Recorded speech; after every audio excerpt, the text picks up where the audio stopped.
Welcome to the last session of Making Faith Matter, a call to service. This week in your study, you looked at tips on how to speak up about hot topics without tarnishing your testimony.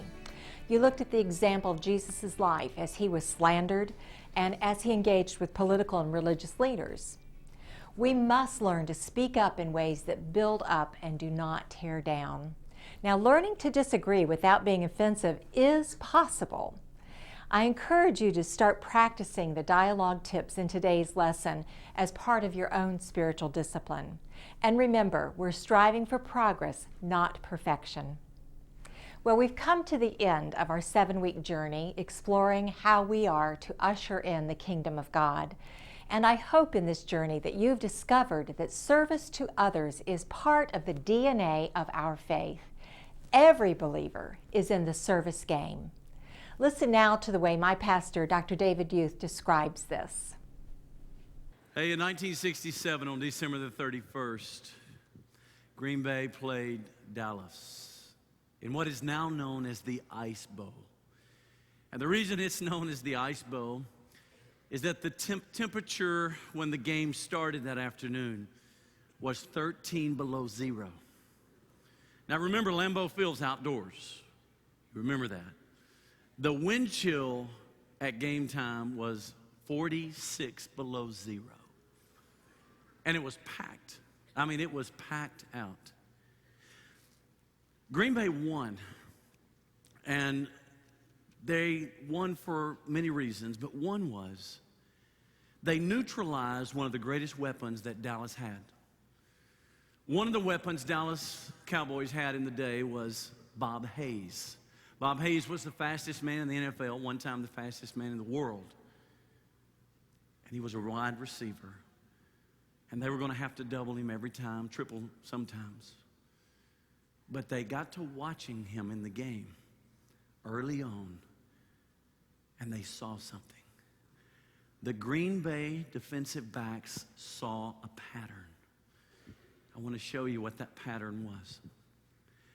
When Bob Hayes came to the line for the play, if he put his hands in his pants to warm them, he wasn't in the play. If his hands were out, you better double team him.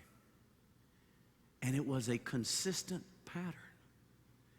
So when they came out the second half, the DBs on Green Bay, all they had to do was watch.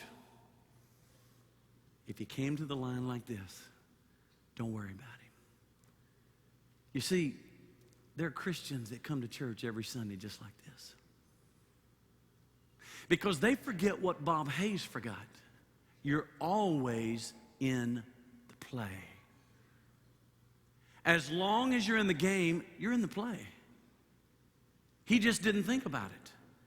And if you've ever seen the documentary of that game, it's incredible that those DBs picked up on his pattern and neutralized the greatest weapon. I'm telling you, the church has been neutralized today against the enemy because we got too many members playing ball like this. And our goal today is to get your hands out and to put your hands to work. Because as long as you have breath, you're in the play. As long as you have breath, you're in the game. Therefore, you are still in the play. God created you with something in mind. He shaped you to serve. At the beginning of our series, we said that our prayer for you was that you would experience a service conversion as a part of this Bible study. And if you have, we would love to hear from you. Please write to us via our website. You can find that address in your notebook. And if you should feel inclined to support us, the Making Faith Matter initiative, you can do that as well through the website. Just click and give. Let's close now with one last story. Jesus had come to the end of his ministry here on earth, and he was ready to ascend into heaven. On that hilltop, he had some of the disciples by his side, and they were standing there watching him rise with great wonder. They were peering up into the sky. And suddenly 2 angels appeared with them and said, "Men of Galilee, why do you stand here looking up into heaven?" Now, a paraphrase of that might be something like this: Don't just stand there. Do something. Get busy. Tell the good news. Serve others. Usher in the kingdom of God. Good words for all of us, don't you think? May God guide you all the days of your life as you make your faith matter.